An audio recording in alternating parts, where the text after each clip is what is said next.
Hi viewers, welcome to Suman TV. బేసిక్గా sugar అనగానే చాలామంది భయపడతారు. అమ్మ బాబాయ్, చాలా యంగర్ ఏజ్ కదా, ఇంకా 25-26లోనే ఉన్నాం కదా, అప్పుడే షుగర్ వచ్చేసిందా నాకు, అసలు ఇంట్లో ఫ్యామిలీలో ఎవరికీ లేదే, అసలు నాకు షుగర్ ఎందుకు వచ్చింది అనే టెన్షన్ స్టార్ట్ అయిపోతూ ఉంటుంది. బట్ షుగర్ రావడానికి ఫ్యామిలీ బ్యాక్గ్రౌండ్ ఒక్కటే కాదండి. అంటే బేసిక్గా షుగర్ రావడానికి చాలా కైండ్ ఆఫ్ రీజన్స్ ఉన్నాయి. ఈరోజు నేను ఆ బుక్ చూసిన తర్వాత అమ్మ బాబాయ్, మనం కూడా అర్జెంట్గా వెళ్ళి ఫస్ట్ షుగర్ ఉందా లేదా చెక్ చేయించుకోవాలి.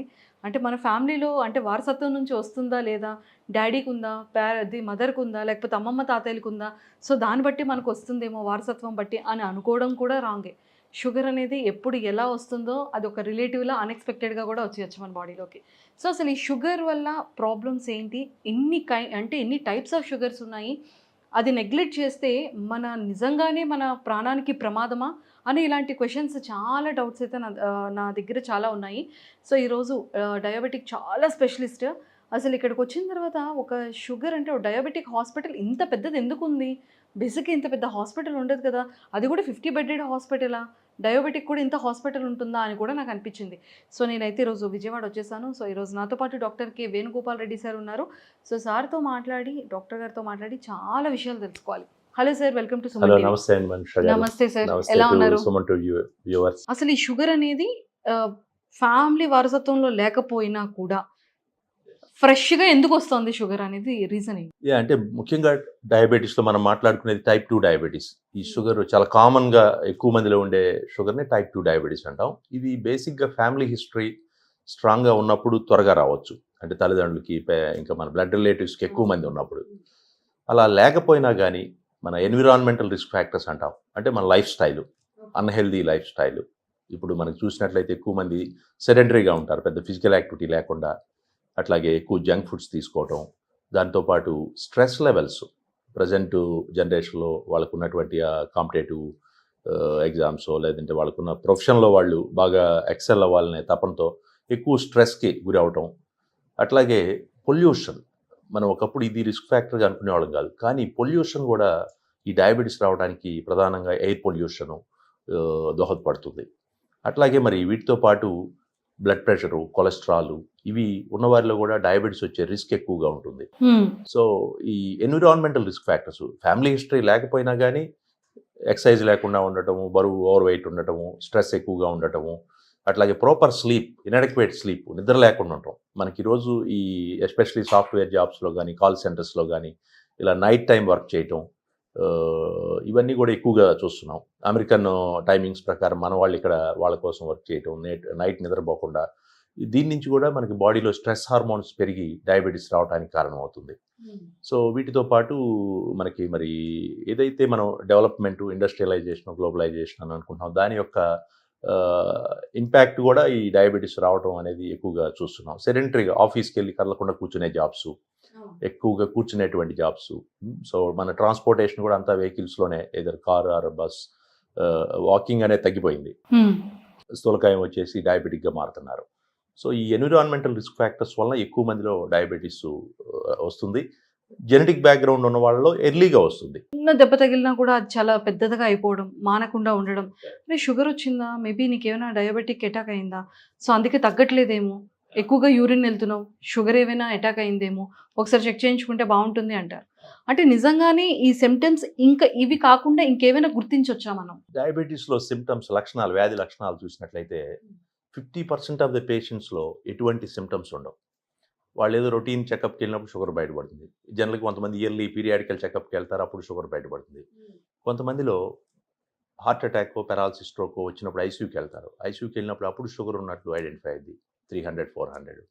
లేదంటే కొంతమంది సర్జరీస్ ముందు చెకప్కి వెళ్తారు, క్యాటరాక్ట్ సర్జరీస్, ఇట్లా డిఫరెంట్ సర్జరీస్ ఉన్నప్పుడు వెళ్తే బయటపడుతూ ఉంటుంది. ఈ 50% పీపుల్‌లో డయాబెటిస్ లక్షణాలు ఉండవు. అట్లాగే మేజర్ లక్షణాలు డయాబెటిస్‌లో ఎక్సెసివ్ థర్స్ట్, దాహం ఎక్కువగా వేయటం, ఆకలి ఎక్కువగా ఉండటం, అట్లాగే ఫ్రీక్వెంట్‌గా యూరినల్స్‌కి వెళ్ళటం, అట్లాగే కొంతమంది అన్‌ఎక్స్‌ప్లెయిన్డ్ వెయిట్ లాస్, కారణం లేకుండా బరువు తగ్గిపోతూ ఉంటారు. అట్లాగే దాంతో పాటు యూరినరీ ఇన్ఫెక్షన్స్ చాలా కామన్‌గా వచ్చేటువంటిది కూడా డయాబెటిస్‌లో లక్షణమే. పాస్‌కెళ్ళే దగ్గర ఇన్ఫెక్షన్స్ రావటం, అట్లాగే కాళ్ళలో ముఖ్యంగా ఈ బర్నింగ్ సెన్సేషన్, ప్రికింగ్, సూదులు పెట్టి పొడవటం, నమ్‌నెస్, ఇలాంటి లక్షణాలు ఉంటాయి. అండ్ ఒక డయాబెటిక్ వల్ల అంటే హార్ట్ స్ట్రోక్స్ రావడం కానీ, బ్లడ్‌లో కొలెస్ట్రాల్స్ సివియర్ అవ్వడం కానివ్వచ్చు.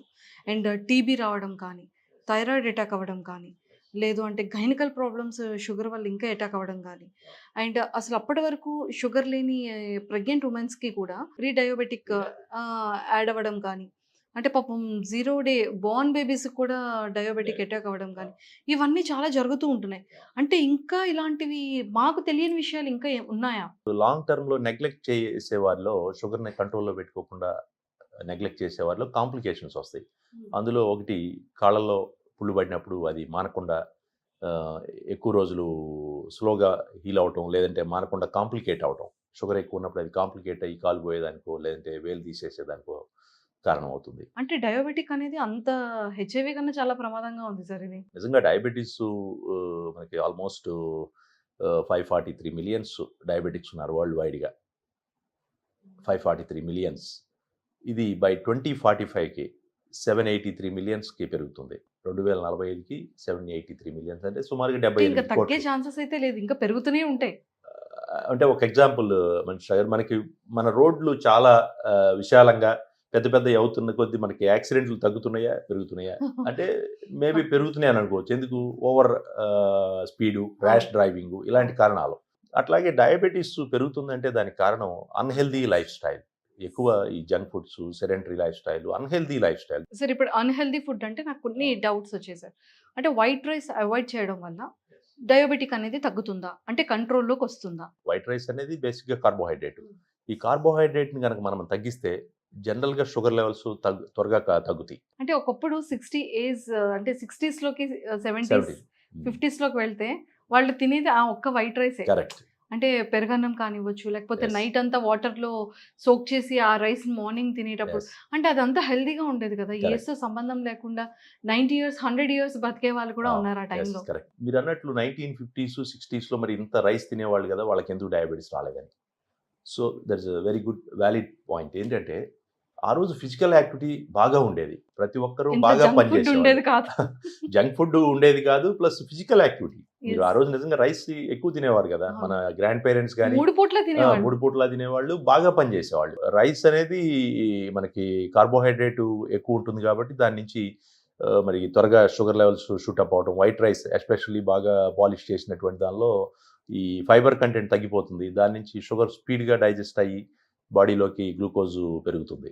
అందువలన ఈ వైట్ రైస్ తిన్నప్పుడు షుగర్ చాలా ఎక్కువ పెరుగుతుంది. దాన్ని తగ్గించినట్లయితే ఆ మనకి ప్లేస్‌లో ఏ రైస్‌ని తినొచ్చండి? దాని బ్రౌన్ రైస్ బ్రౌన్ ఓకేనా? రైస్ గాని, లేదంటే మిల్లెట్స్, కాంప్లెక్స్ కార్బోహైడ్రేట్స్ అంటాం. హ్మ్. అంటే పాలిష్ తక్కువ పడినటువంటి ఆహార పదార్థాలు.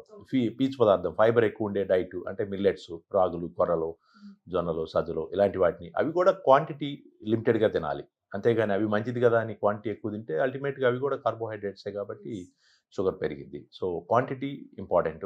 ఫ్రూట్స్ దగ్గరికొచ్చేస్తే. ఫ్రూట్స్ అనేది చాలా న్యాచురల్‌గా అది ట్రీ నుంచి మనకి దాని నుండి వస్తూ ఉంటుంది. బట్ అంటే ఈ ఫ్రూట్స్ తిన్నా కూడా ఈ డయాబెటిక్ అటాక్ అవుతుంది అని మనం ఎక్కువగా వింటూ ఉంటాం. ఫ్రూట్స్‌లో కూడా షుగర్ ఉన్న పేషెంట్స్ కానీ, లేదు అంటే ఎర్లీ ఏజెస్‌లో స్టార్టింగ్ షుగర్ స్టార్ట్ అయ్యేటప్పుడు కానీ ఆహ్, ఈ ఫ్రూట్ తింటే ఇందులో షుగర్ కంటెంట్ ఎక్కువ ఉంటుంది. స్వీట్ కంటెంట్ ఇది ఎక్కువ ఉంటుంది. బట్ ఇది అవాయిడ్ చేస్తే మంచిది అంటారు. బట్ డయాబెటిక్ ఉన్నవాళ్ళు కానీ, స్టార్టింగ్ ఎర్లీ స్టేజెస్‌లో ఉన్నవాళ్ళు ఏ ఫ్రూట్స్ తినొచ్చు? ఏ ఫ్రూట్స్‌ని అవాయిడ్ చేయాలి? షుగర్ రావడానికి ఫ్రూట్స్ కారణం కాదు. హ్మ్. ఏదైనా ఓవర్‌గా తినటం, ఈ క్యాలరీస్ ఎక్కువై బరువు పెరగటం, జెనెటిక్ బ్యాక్‌గ్రౌండ్ ఇవి కారణాలు. బట్ డయాబెటిస్ వచ్చిన తర్వాత హ్మ్. కొన్ని రకాల ఫ్రూట్స్ అంటే హై గ్లైసెమిక్ ఇండెక్స్ అంటాం. అంటే బాగా స్వీట్‌గా ఉంటాయి. అవి తినగానే షుగర్ చాలా స్పీడ్‌గా పెరిగిద్ది. ఎస్పెషల్లీ హ్మ్. అంటే మనకి అంటే తినాల్సిన ఫ్రూట్స్ ఏంటనేది చూద్దాం. హ్మ్. బేసిక్‌గా గోవా, జామకాయ, హ్మ్. అట్లాగే బొప్పాయి, హ్మ్. అలాగే మరి యాపిల్, అలాగే సిట్రస్ ఫ్రూట్స్, ఆరెంజ్ ఇవి తీసుకోవచ్చు. అట్లాగే మరి నేరేడు పళ్ళు, మ్మ్. పైనాపిల్, అట్లాగే మనకి కర్బూజా దోసకాయ అంటాం. మ్మ్. ఇలాంటివి అవి కూడా లిమిటెడ్గా తీసుకోవచ్చు రెగ్యులర్గా. ఫ్రూట్స్ తింటే బెటర్ అంటారా, జ్యూస్ తాగితే హోల్ better? ఫ్రూట్ తినాలి. జ్యూస్ తాగితే మళ్ళీ ఫైబర్ మొత్తం తీసేస్తాం కాబట్టి చాలా ర్యాపిడ్గా షుగర్ లెవెల్ షూట్ అప్ అవుతాయి. మ్మ్. మ్మ్. So juice is always, whole fruit is always better. Sir నేను ఇందాక మీ బుక్ లో చదివాను, బ్లడ్ లో కొలెస్ట్రాల్ కూడా చాలా డేంజర్, షుగర్ డయాబెటిక్ అటాక్ అయిన వాళ్ళకి. అసలు అది ఎలా ప్రాబ్లం అంటే హార్ట్ స్ట్రోక్ కి చాలా తొందరగా హార్ట్ స్ట్రోక్ వచ్చే ఛాన్సెస్ ఉన్నాయని చెప్పడం జరిగింది. Yeah. సో బ్లడ్ కొలెస్ట్రాల్ కి డయాబెటిక్ కి సంబంధం ఏంటి? ముఖ్యంగా డయాబెటీస్, కొలెస్ట్రాల్, బ్లడ్ ప్రెషరు ఇవన్నీ కూడా ఇంటర్లింక్డ్ ప్రాబ్లమ్స్. మనం మెటబాలిక్ సిండ్రోమ్ అనే ఒక దానిలో ఇవన్నీ కాంపోనెంట్స్. మ్మ్. ఈ షుగరు, కొలెస్ట్రాల్, సెంట్రల్ ఒబెసిటీ, మనకి పొట్ట దగ్గర ఎక్కువ ఫ్యాట్ ఉండటం, ఇవన్నీ కూడా. సో ఇవి ఒక జబ్బు. ఇందులో షుగర్ ఉన్న వాళ్ళలో remaining other risk cholesterol, BP కూడా ఉండే ఛాన్సెస్ ఎక్కువ ఉంటాయి. ఓకే. వీటన్నిటిని కూడా చూసుకోవాలి. అట్లాగే యూరిన్లో ప్రోటీన్స్ పోవటం, మైక్రో ఆల్బమిన్ అంటాం. సో ఇవన్నీ కూడా కంబైన్డ్గా కలిసి ఉండే అవకాశం ఉంది. సో ఈ కొలెస్ట్రాల్ లెవెల్స్ ఉన్నప్పుడు ఏమవుతుందంటే మన రక్తనాళాల్లో ఈ కొవ్వు పేరుకుపోతుంది, బ్యాడ్ కొలెస్ట్రాల్, ఎస్పెషల్లీ ఎల్డిఎల్ అంటాం. ఈ బ్యాడ్ కొలెస్ట్రాల్ ఎక్కువగా ఉన్నప్పుడు అది మన రక్తనాళాల గోడల్లో పేరుకుపోయి స్లోగా అక్కడ ఒక ప్లాక్ అని చెప్పి ఆ కొలెస్ట్రాల్ పేరుకుపోయి ఆ రక్తనాళంలో ఫ్లోని బ్లాక్ చేస్తుంది, బ్లడ్ సర్క్యులేషన్ని. సో ఈ డయాబెటిక్స్లో ఏమవుతుందంటే ఈ కొలెస్ట్రాల్ లెవెల్స్ ఎక్కువ ఉంటాయి. అట్లాగే నార్మల్గా ఉన్నా కానీ దట్ ఈజ్ మోర్ ఎథ్రోజెనిక్ అంటాం. అంటే కొలెస్ట్రాల్ లెవెల్స్ నార్మల్గా ఉంటాయి కానీ అవి త్వరగా రక్తనాళాలని బ్లాక్ చేసే గుణం ఉంటుంది, మోర్ ఎథ్రోజెనిక్ డిజిలిపిడీమియా అంటాం. అందువల్ల ఈ డయాబెటీస్ ఉన్నటువంటి వారిలో ఖచ్చితంగా కొలెస్ట్రాల్కి సంబంధించిన ట్యాబ్లెట్స్ వాడతాం. ఈ రక్తనాళాలు, హార్ట్కి వెళ్ళే రక్తనాళాలు సన్నబడితే హార్ట్ అటాక్కు దారితీయటం, అట్లాగే మరి స్టంట్స్ వేయాల్సి వస్తుంది, బైపాస్ చేయటం జరుగుతుంది. అట్లాగే బ్రెయిన్కి వెళ్ళే రక్తనాళాల్లో సర్క్యులేషన్ తగ్గినప్పుడు బ్రెయిన్ స్ట్రోక్, అట్లాగే కాళ్ళల్లో బ్లడ్ సర్క్యులేషన్, కాళ్ళకెళ్ళే రక్తనాళాలు సన్నబడితే పెరిఫెరల్ ఆర్టీరియల్ డిసీజ్ అంటాం. మీరు ఇందాక చూసిన పొళ్ళు కేసులో చాలా కేసులు ఈ కాళ్ళకి సర్క్యులేషన్ తగ్గటం వల్ల చాలా సీరియస్ అవుతూ ఉంటాయి. ఎస్పెషల్లీ మనకి కాళ్ళల్లో పైప్ లైన్స్, బ్లడ్ వెజల్స్ సన్నబడిపోయి వాళ్ళు నడుస్తున్నప్పుడు కాళ్ళ మజిల్స్ పెయిన్స్ వచ్చి పిక్కల నొప్పులు చాగిపోతూ ఉంటారు, ఎక్కువ దూరం నడవలేరు. సో ఇవన్నీ కూడా కొలెస్ట్రాల్ వల్ల రక్తనాళాలు సన్నబడటం వల్ల జరుగుతూ ఉంటాయి. అట్లాగే మరి కంటి లోపల కూడా కొలెస్ట్రాల్, రక్తనాళాల్లో కొలెస్ట్రాల్ లీక్ అయ్యి కంట్లో కూడా చూపు, రెటినోపతి, డయాబెటిక్ రెటినోపతిలో కూడా ఈ కొలెస్ట్రాల్ యొక్క రోల్ ఉంది. ఇట్లా ప్రతి పార్ట్ లో కూడా మనకి షుగరు కంప్లీట్ గా మన బాడీలో ఉన్న అన్ని ఆర్గన్స్ ప్రతి అన్నిటికీ కూడా ఆర్గాన్స్ లో కూడా ఈ ఎఫెక్ట్ డయాబెటిక్ చూపిస్తుంది. అనేది చాలా అటాక్ Yes. అవుతుంది. డయాబెటీస్ ని మనం ముఖ్యంగా వాస్కులర్ డిసీజ్ అంటాం, అంటే రక్తనాళాల జబ్బు. సో ఈ హై షుగర్ వల్ల ఏమవుతుందంటే ప్రతి పార్ట్ లో ఉన్నటువంటి మైక్రో సూక్ష్మ రక్తనాళాలు, పెద్ద రక్తనాళాలు, మ్యాక్రో వెజల్స్, ఇవి రెండు కూడా డ్యామేజ్ అవుతాయి. Yes. ఈ పెద్ద రక్తనాళాలు డ్యామేజ్ అవటం వల్ల వచ్చే వాటిని హార్ట్ అటాక్, పక్షవాతం, కాళ్ళల్లో పెరిఫెరల్ ఆర్టీరియల్ డిసీజ్ అంటాం. Okay. అలాగే మైక్రో యాంజియోపతి, సూక్ష్మ రక్తనాళాలు దెబ్బతినటం వల్ల వచ్చే వాటిని రెటీనా, కన్ను లోపల రెటినోపతి, డయాబెటిక్ రెటినోపతి అంటాం. అట్లాగే కిడ్నీలో డయాబెటిక్ నెఫ్రోపతి అంటాం. అట్లాగే కాళ్ళలో నర్వ్స్కి సర్క్యులేషన్ తగ్గితే డయాబెటిక్ న్యూరోపతి అంటాం. ఇలా ఈ రక్తనాళాలకు సంబంధించినటువంటి జబ్బుగా మనం డయాబెటీస్ని చెప్పవచ్చు. సార్ ఎక్కువగా యూరిన్ ఇన్ఫెక్షన్స్ కూడా వస్తుందని వినడం జరిగింది. Yes. అంటే మెయిల్ ఆర్ ఫీమేల్ బోత్ కూడా. అవును. అంటే ఈ డయాబెటిక్ ఉండడం వల్ల అంటే యూరిన్ ఇన్ఫెక్షన్ ఎక్కువగా వస్తుంది. డయాబెటీస్లో ఇన్ఫెక్షన్స్ కూడా కంట్రోల్ లేని వారిలో చాలా తరచుగా వస్తూ ఉంటాయి. ఈ అన్కంట్రోల్ డయాబెటీస్ అంటే షుగర్ జనరల్గా HbA1c బిలో 7 మెయింటైన్ చేయాలని చెప్తాం, 3 months యావరేజ్. ఎవరైతే డయాబెటీస్ని కంట్రోల్లో లేకుండా HbA1c 8, 9, 10 అంతకంటే ఎక్కువ మెయింటైన్ చేసేవాళ్ళు ఉంటారు. అలాంటి వారిలో తరచుగా ఈ ఇన్ఫెక్షన్స్, ఎప్పుడైతే బ్లడ్లో షుగర్ పెరిగిద్దో దానికి ఫంగల్ ఇన్ఫెక్షన్స్ రావడానికి, అలాగే అదర్ బ్యాక్టీరియల్ ఇన్ఫెక్షన్స్ ఇలాంటివి వచ్చి సీరియస్ అయ్యే అవకాశం ఉంటుంది. యూటీఐ చాలా కామన్గా ఆడవారిలో ఎక్కువగా చూస్తూ ఉంటాం. ఆ ఇన్ఫెక్షన్ యూరినరీ ట్రాక్లోంచి పైకి వెళ్ళి యూరినరీ బ్లాడర్లో మనకి మూత్రాశయం, ఆ యూరినరీ బ్యాగ్ ఏదైతే ఉందో దానిలో ఇన్ఫెక్షన్ ఉంటుంది. అక్కడి నుంచి పైకి వెళ్ళి కిడ్నీస్లోకి వెళ్ళి కొన్నిసార్లు పైలోనెఫ్రైటిస్ అనే ఒక ఇన్ఫెక్షన్, కిడ్నీలో చీము పట్టడం, చలి జ్వరం రావడం జరుగుతుంది. సో ఈ రెకరెంట్ యూరినరీ ట్రాక్ట్ ఇన్ఫెక్షన్, కొంతమందిలో డయాబెటీస్ కంట్రోల్ లేకపోతే తరచుగా నెలకు 15 రోజులకు ఇన్ఫెక్షన్ వచ్చి లాంగ్ టర్మ్లో వీళ్ళు కిడ్నీలు ఫెయిల్ అయ్యేదానికి దారితీస్తుంది. ఫిజికల్ రిలేషన్ వల్ల కూడా షుగర్ అటాక్ అయ్యే ఛాన్సెస్ ఉంటుందా? కొంతమంది అడుగుతూ ఉంటారు, డయాబెటీస్ మా వైఫ్కి ఉంటే నాకు వస్తుందా, లేదంటే హస్బెండ్కి ఉంటే నాకు వస్తుందా, ఫిజికల్గా కలవటం అని అడుగుతూ ఉంటారు. డయాబెటీస్ అనేది అంటువ్యాధి కాదు, it is not a contagious disease. అది లైఫ్ స్టైల్ వల్ల వచ్చే జబ్బే కానీ ఒకరి నుంచి ఒకరికి మనకి జలుబు దగ్గులాగా అంటువ్యాధి కాదు. సో డయాబెటీస్ కంట్రోల్లో లేకపోతే ఏమవుతుందంటే ఈ యూరినరీ ఇన్ఫెక్షన్స్ ఉన్నప్పుడు అది ఒకళ్ళ నుంచి ఒకళ్ళకి స్ప్రెడ్ అయ్యే అవకాశం ఉంది, ఫిజికల్ సెక్షువల్ దీనివల్ల. అందువల్ల డయాబెటీస్ ఈ మధ్య ఇలాంటి ఇష్యూస్ కూడా మేము కొన్ని చూస్తున్నాం. ఒకప్పుడు డయాబెటీస్ ఓల్డ్ ఏజ్లో వచ్చేది, హ్మ్. 50 తర్వాత 60కో 70కో వచ్చేది. ఈరోజు బిఫోర్ మ్యారేజ్ 25కి వస్తున్న డయాబెటీస్. అలాంటి వాళ్ళు మ్యారేజ్ చేసుకొని ఈ డయాబెటీస్ కంట్రోల్‌లో లేకపోతే వాళ్ళకి ఇలాంటి ఇష్యూస్, సెక్షువల్ సంబంధించినటువంటి ఇష్యూస్ రావటం, దాని నుంచి మరి డైవోర్స్ ఇట్లాంటి కొన్ని కేసులు మేము చూస్తూ ఉంటాం. ఓకే. అందువల్ల డయాబెటీస్ కంట్రోల్‌లో లేకుండా ఉన్నప్పుడు యూరినరీ ట్రాక్ట్ ఇన్ఫెక్షన్స్ వచ్చి అది ఇద్దరికీ ఇబ్బందే, వైఫ్ అండ్ హస్బెండ్ ఇద్దరికి. సో జెంట్స్‌లో కూడా ఎక్కువగా ఏంటి అంటే ఈ స్మోక్ అండ్ ఆల్కహాల్ అలవాటు ఉన్న వాళ్ళు కూడా ఎక్కువగా డయాబెటిక్స్ అనేది చాలా ఎక్కువ అటాక్ ఉండడం వల్ల అది కూడా డేంజర్ అని ఉంది మీ దాంట్లో. Yes. సో దాని గురించి ఏం చెప్తారు? స్మోకింగ్ అండ్ ఆల్కహాల్ రెండిటి వలన కూడా డయాబెటీస్ వస్తుంది. హ్మ్. ఎక్సెసివ్ కన్జంప్షన్ ఆఫ్ ఆల్కహాల్ వలన వాళ్ళు ఒబెసిటీ, కొలెస్ట్రాల్ పెరగటం, ప్యాంక్రియాస్ డ్యామేజ్ అవ్వటం, ఇవన్నీ కూడా మెల్లిగా డయాబెటీస్కి దారితీస్తూ ఉంటాయి. లేదంటే కొంతమంది ప్యాంక్రియాటైటిస్ అని ఈ ప్యాంక్రియాస్ డ్యామేజ్ అయ్యి డయాబెటిక్గా మారతారు, పూర్తిగా ఇన్సులిన్ డిపెండెంట్ డయాబెటిక్గా మారతారు. అట్లాగే స్మోకింగ్ వలన ఈ ఇన్సులిన్ రెసిస్టెన్స్ ఎక్కువైంది, వాళ్ళకు కూడా డయాబెటీస్ వచ్చే రిస్క్ పెరుగుతుంది. ఓకే. ఆల్రెడీ డయాబెటీస్ ఉన్నటువంటి వాళ్ళు ఈ హ్యాబిట్స్ ఉండటం వలన మనకి అగ్నికి ఆజ్యం దోడైనట్టు ఈ కాంప్లికేషన్స్ వచ్చే రిస్క్ పెరిగిపోతుంది. హార్ట్ అటాక్స్ కానీ ఇవన్నీ కూడా చాలా ఎక్కువ అవుతాయి స్మోకింగ్ చేసేవాళ్ళు, Yes. ఎక్సెసివ్ డ్రింకింగ్ చేసేవాళ్ళు. అదే ఇప్పుడు కొన్ని చూసాను సార్, టైట్ ప్యాంట్స్ వేసుకున్నా, టైట్ డ్రెస్సెస్ వేసుకున్నా, టైట్ షూస్ వేసుకున్నా, Yes. అసలు గాలి లేని ప్రదేశాలు కూడా టైట్ స్లిప్పర్స్ కానీ, టైట్ సాక్సెస్ కానీ, Yeah. అసలు మినిమం గాలి లేకుండా ఏ బాడీలో మన ఆర్గానిక్స్ కానీ, I mean body parts close చేసినా కూడా Yeah. షుగర్ అటాక్ అయ్యే ఛాన్సెస్ ఉంది అని చెప్పి చూసాను. కొంతమందిలో డయాబెటిక్ పేషెంట్స్లో కాళ్ళకు పుళ్ళు పడుతూ ఉంటాయి. ఈ టైట్గా ఉండే చెప్పులు వేసుకున్నప్పుడు వాళ్ళకి ఆ కాళ్ళు వాపు వస్తూ ఉంటుంది, దానివల్ల కాళ్ళు ఒరుచుకుపోతూ ఉంటాయి. ఒరుచుకుపోయినప్పుడు వాళ్ళు తీసుకున్న చెప్పులు కానీ షూ కానీ టైట్ అయిపోయి ఆ షూ బైట్ అంటాం, అక్కడ ఏదో చిన్న చర్మం చీరుకుపోతుంది.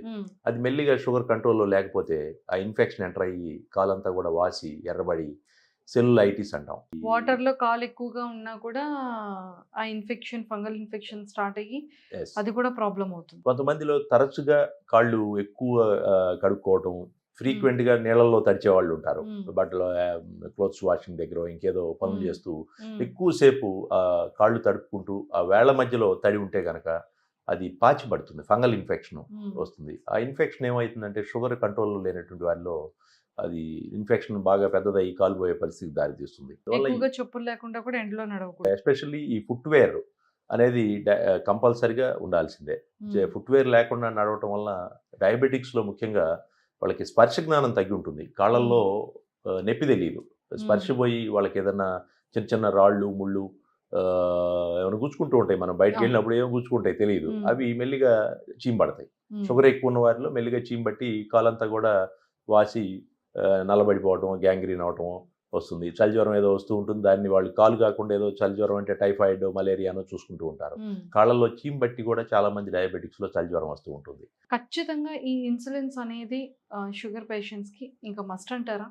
అంటే వితౌట్ ఇన్సులిన్స్ లేకుండా మెడిసిన్ త్రూ కానీ, ఫుడ్ కంట్రోల్ కానీ, మన లైఫ్ స్టైల్ చేంజ్ చేసుకుంటే కానీ అలాగే ఏమైనా కంట్రోల్ చేసుకునే ఛాన్సెస్ ఉంటుందా? అంటే ఇన్సులిన్ అనేది మనం ఎస్పెషల్లీ ఎవరిలో ఇస్తాం, చిన్నపిల్లల్లో టైప్ 1 డయాబెటీస్ వస్తే లైఫ్ లాంగ్ ఇన్సులిన్ వాడాలంటాం. అది ఒక సపరేట్ డిసీజ్ టైప్ 1. టైప్ 2 మనం ఈరోజు ఇన్సులిన్లో ఎక్కువ మంది ఇన్సులిన్ గురించి భయపడేది టైప్ 2 డయాబెటిక్స్. ఎప్పుడు ఇన్సులిన్ మొదలు పెడతామంటే షుగర్ బాగా హై లెవెల్స్ 300, 400 ఇంకెక్కువగా ఉన్నప్పుడు, లేదంటే HbA1c 9, 10 అబవ్ ఉన్నప్పుడు ఇన్సులిన్ వాడాలని చెప్తాం. టెంపరీగా కూడా వాడుతూ ఉంటాం, ఒక 2 వీక్స్ 3 వీక్స్ వాడి మళ్ళీ తర్వాత ట్యాబ్లెట్స్కి మారుస్తాం. అట్లాగే ఇన్ఫెక్షన్స్ వచ్చినప్పుడు మన బాడీలో యూరినరీ ట్రాక్ట్ ఇన్ఫెక్షన్ వచ్చి వాళ్ళకి జ్వరం వస్తూ ఉంటుంది తరచుగా, లేదంటే వామిటింగ్స్, విరోచనాలు, గ్యాస్ట్రోఎంటరైటిస్ ఇలాంటి కండిషన్లో ట్యాబ్లెట్స్ ఇచ్చినా వాళ్ళకి ఆ సిమ్టమ్స్ తగ్గవు, అందుకని టెంపరీ ఇన్సులిన్స్ వాడతాం. అలాగే కొంతమందిలో మరి సర్జరీస్కి వెళ్ళేటప్పుడు, for example cataract I surgery కానీ, లేదంటే బైపాస్, గర్భసంచి, ఇలా ఆపరేషన్స్కి వెళ్ళేటప్పుడు కూడా ఇన్సులిన్స్ వాడతాం. ఎందుకంటే త్వరగా ఆ వూండ్స్ హీల్ అవ్వాలి, అట్లాగే ఇన్ఫెక్ట్ అవ్వకుండా, చీంబట్టకుండా త్వరగా మానాలనే ఉద్దేశంతో ఇన్సులిన్ ఇస్తాం. అట్లాగే కొంతమందికి కిడ్నీస్ డ్యామేజ్ అయిన వాళ్ళు, లివర్ ప్రాబ్లం ఉన్నటువంటి వాళ్ళు ట్యాబ్లెట్స్ వల్ల కొంత నష్టం జరుగుతుందనే ఉద్దేశంతో ఇన్సులిన్స్ వాడతాం. ఇలా మనం ఇన్సులిన్ అనే దాన్ని బేస్డ్ ఆన్ ది కండిషన్, ఆ వ్యక్తికి ఎందుకు ఇవ్వాలి అనుకుంటున్నాం అనే దాన్ని బట్టి ఎంతకాలం అనేది ఆధారపడి ఉంటుంది. ఓకే. అంతేగాని ఒకసారి ఇన్సులిన్ మొదలు పెడితే లైఫ్ లాంగ్ అనేది అపోహ. ఓకే. చాలా కేసుల్లో షుగరు బయటపడే రోజే చాలా హై లెవెల్స్‌తో వచ్చినప్పుడు స్టార్టింగ్‌లోనే ఒక 10 రోజుల్లో, 15 రోజులు ఇచ్చి తర్వాత టాబ్లెట్స్‌కి మారుస్తాం. అలాగే కొంతమందిలో కిడ్నీ ఫెయిల్ అయినటువంటి వారిలో గానీ, లివర్ సిరోసిస్ ఇలాంటి క్రానిక్ హెల్త్ ప్రాబ్లమ్స్ ఉన్న వారిలో ఇన్సులిన్ కంటిన్యూ చేయాల్సి ఉంటుంది లైఫ్ లాంగ్. ఓకే. అందువల్ల ఇన్సులిన్ అనేది వాళ్ళ యొక్క హెల్త్ కండిషన్ బట్టి it's maybe temporary insulin or long time వేసుకోవాల్సిన అవసరం ఉంటుంది. సార్ వన్స్ షుగర్ అటాక్ అయిన తర్వాత బాడీకి అది పోయే ఛాన్సెస్ ఉంటుందా? ఇంకా లైఫ్ టైమ్ ఈ షుగర్ అనేది మెడిసిన్ త్రూ కంట్రోల్ చేసుకుంటూ ఉండాల్సిందేనా? ఈ మధ్య కాలంలో కూడా చాలా మంది రివర్సల్ ఆఫ్ డయాబెటిస్ అనేది యెస్. అంటే లైక్ డైట్ ఇది చేస్తే ఇంక మళ్ళీ మనం రివర్స్ చేసేయొచ్చు. ఆ, షుగర్ రాదు.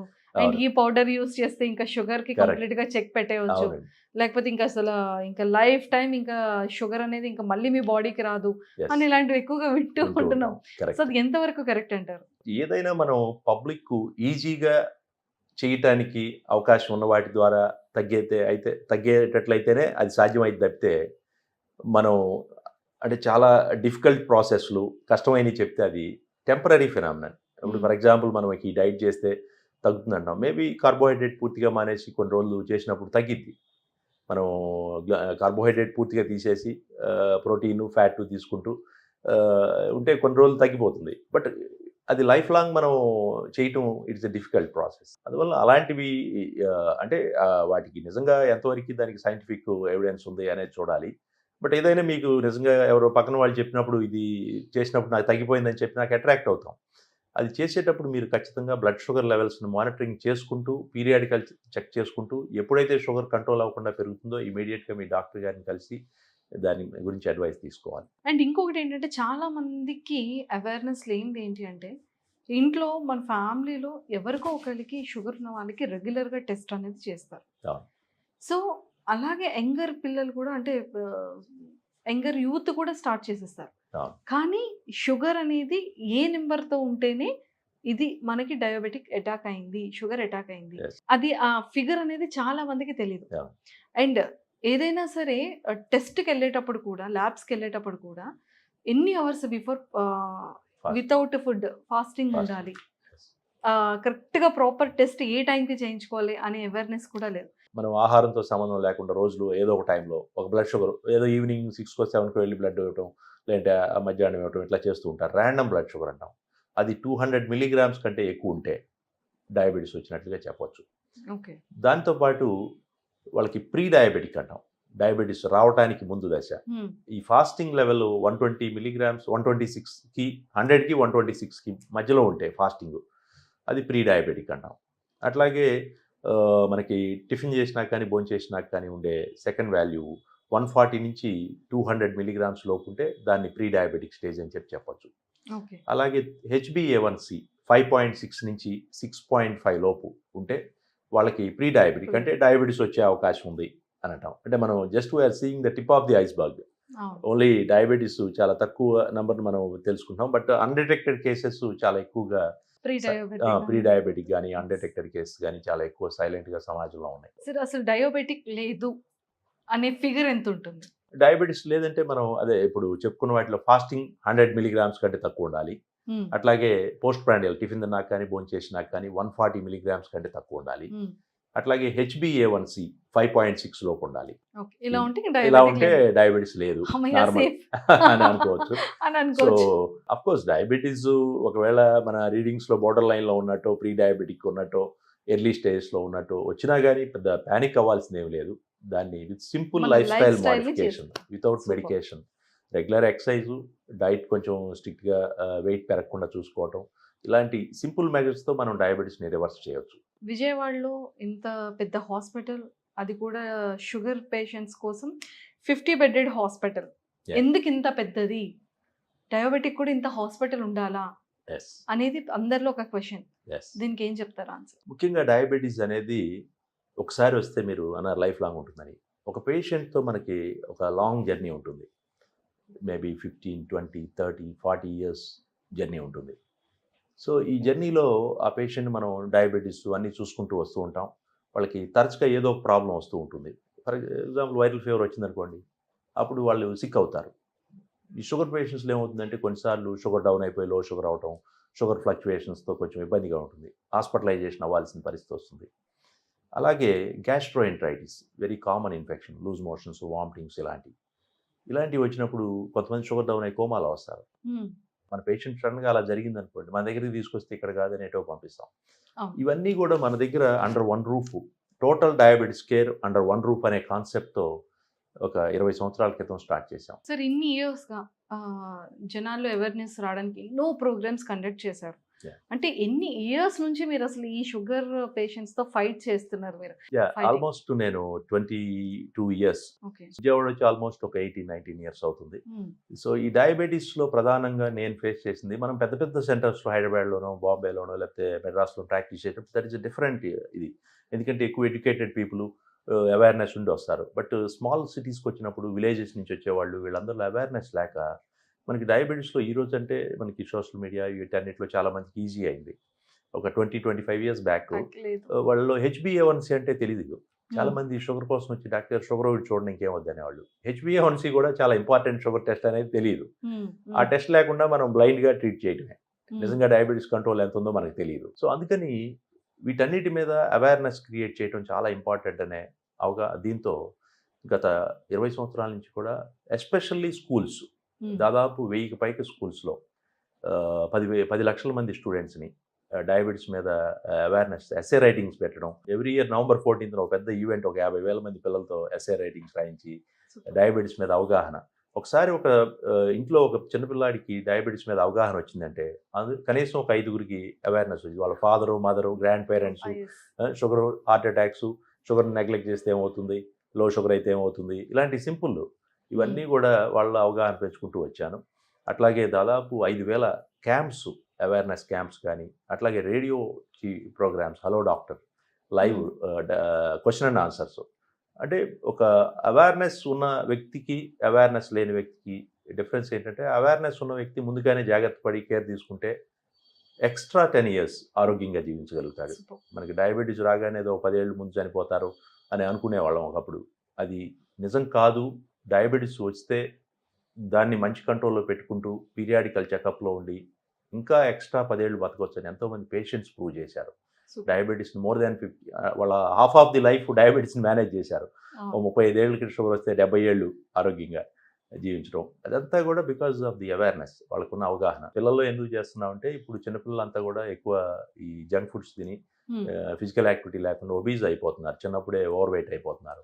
ఒక్కోసారి బాగా బాధ కలిగించే విషయం ఏంటంటే, ఫాదరు ఇంటర్మీడియట్ చదివే పాపను తీసుకొని ఇద్దరు డయాబెటీస్ చెకప్కి వస్తారు. సో అట్లాంటి వాటిని మనం పోస్ట్ పోన్ చేయాలి, ప్రివెంట్ చేయాలి అంటే చైల్డ్హుడ్ నుంచే ఈ జబ్బు మీద అవేర్నెస్ చేయాలని చెప్పి గత 20 సంవత్సరాల నుంచి కూడా బాగా అవేర్నెస్ కార్యక్రమాలు, బుక్స్ డయాబెటీస్ మీద అట్లాస్ అని, తెలుగు, ఇంగ్లీషు, అలాగే హిందీ, ఈ భాషల్లో వాళ్ళకి అర్థమయ్యేటట్టు డయాగ్రమెటిక్ రిప్రజెంటేషన్, ఎక్కువ మనం మ్యాటర్ పేజీలు రాసినా చదవరు.